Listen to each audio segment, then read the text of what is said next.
Tungabhadra dam గేట్లను ఇప్పటి వరకు మార్చినటువంటి పరిస్థితుల్లో ఇప్పుడు ఒకటే సీజన్లో ఏకంగా 33 గేట్లను మార్చుతూ నిర్ణయం తీసుకొని ఈరోజు మారుస్తున్నటువంటి నేపథ్యంలో ఇక్కడ పనులను స్వయంగా మంత్రి పయ్యావుల కేశవ్ కూడా ఇక్కడ పర్యవేక్షిస్తున్నటువంటి నేపథ్యం. మరి మంత్రి మనతో ఉన్నారు, ఏం చెప్తారు అనమాట. సార్, ఏంటి మీ కూటమి ప్రభుత్వం యొక్క ప్రధాన డిమాండ్ ఏంటి? ఎందుకంటే ఈ గేట్లను ఏర్పరచడంలో మీరు ప్రధానంగా ఇక్కడ తిష్ట వేసి అనేక సార్లు పర్యవేక్షణ చేసి ఏర్పాటు చేస్తున్నారు.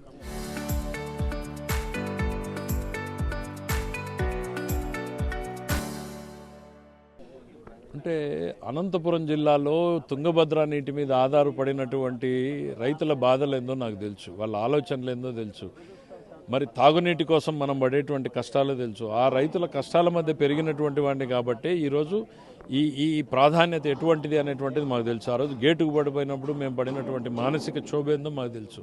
ఆ గేటుని ఆ రోజు దేశంలో ఉన్న ఎక్స్పర్ట్లందరినీ కన్సల్ట్ చేస్తే మన కన్నయ్య నాయుడు గారినే సూచించారు. ఆయన సలహా మేరకు ఆ రోజు ఇదే 19వ గేట్ని కొట్టుకుపోయింది. ఆ రోజు తాత్కాలికమైన గేట్ని పెట్టి కాపాడాం. ఇవాళ పర్మనెంట్ గేట్ అయిపోయింది. ఇదే కాదు, మొత్తం ఉన్నటువంటి 33 గేట్లని కూడా మారుస్తూ ఉన్నాం. ఈ రోజుకి గేట్లు ఒక 2 మినహా అన్ని అరైవ్ అయిపోయినాయి. 18 గేట్లని కిందకి దించడం జరిగింది. మేము మేకి పెట్టుకున్నాం, కానీ ఏప్రిల్కే పూర్తి చేస్తామన్నటువంటి నమ్మకం వచ్చింది. భారతదేశ చరిత్రలో ఒక ప్రాజెక్టుకి సంబంధించిన గేట్ల ఎరెక్షన్ ఒకే సీజన్లో అంటే 3 నెలల లోపల మొత్తం ఎరెక్ట్ చేయడం అనేది చరిత్రలో జరగల.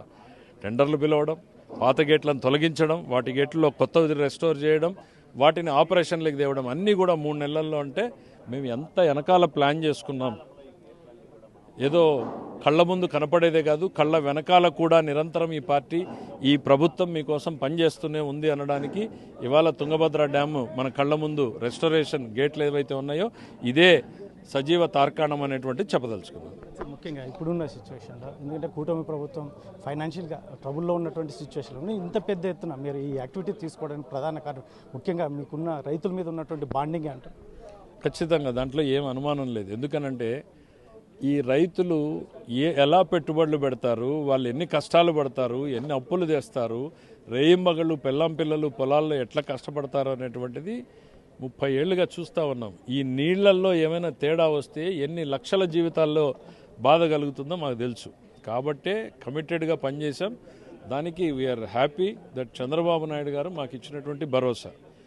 ఏంటి అని ఆలోచించకుండా గో ఆల్ అవుట్, ఏది సముచితము అనుకుంటే ఆ నిర్ణయాన్ని మీరు టెక్నికల్ కమిటీతో డిస్కస్ చేయండి, తీసుకోండి, then you come and tell me. ఆ భరోసాని ఇచ్చాడు కాబట్టి ఇవాళ ఈ ప్రాజెక్టులను పూర్తి చేయగలుగుతున్నాం. నిజంగా గౌరవ ముఖ్యమంత్రి గారికి హృదయపూర్వకంగా ధన్యవాదాలు తెలియజేస్తాం. అట్లనే కర్ణాటక ప్రభుత్వానికి, కర్ణాటకలో ప్రధాన ప్రతిపక్షం ఉన్నటువంటి బీజేపీ కూడా, వాళ్ళు కూడా ఎప్పటికప్పుడు ఈ ప్రాజెక్టు కాపాడడం మీద వాళ్ళు చూపించినటువంటి శ్రద్ధకి వాళ్ళకు కూడా ధన్యవాదాలు తెలియజేస్తాను.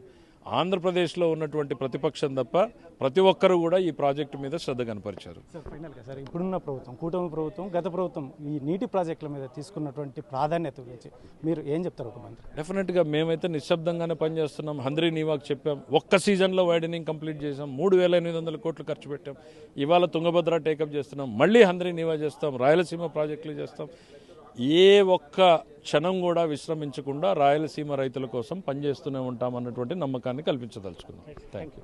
ఇది మొత్తం మీద అయితే మంత్రి పయ్యావుల కేశవ్ చెప్తున్నటువంటి విషయం. మొత్తం మీద గతంలో 2024లో ఇదే గేటు 19వ గేటు కొట్టుకుపోయినటువంటి నేపథ్యంలో అప్పుడు కూటమి ప్రభుత్వం హుటాహుటిన ఏదైతే ఉందో తాత్కాలిక గేటును ఏర్పాటు చేయడానికి చాలా, ఎందుకంటే వాటర్ని వేస్ట్ చేసుకోకుండా ఖచ్చితంగా ఆ రోజు నిర్ణయాలు తీసుకొని ముఖ్యమంత్రి చంద్రబాబు నాయుడు అలాగే కర్ణాటక ప్రభుత్వం కూడా చాలా పెద్ద ఎత్తున సపోర్ట్ చేసినటువంటి నేపథ్యంలో ఆ రోజు దీన్ని ఏర్పాటు చేశాం. ఎందుకంటే ఫ్లో ఉన్న సమయంలోనే ఏర్పాటు చేశాం. ఇటువంటి పరిస్థితుల్లో ఏకంగా 33 గేట్లను ఏకంగా ఒకే సీజన్లో తీసి రీస్టోర్ చేయడం అనేది ఒక చరిత్ర దేశంలో ఎక్కడా లేదు, ఎప్పుడు జరగలేదు.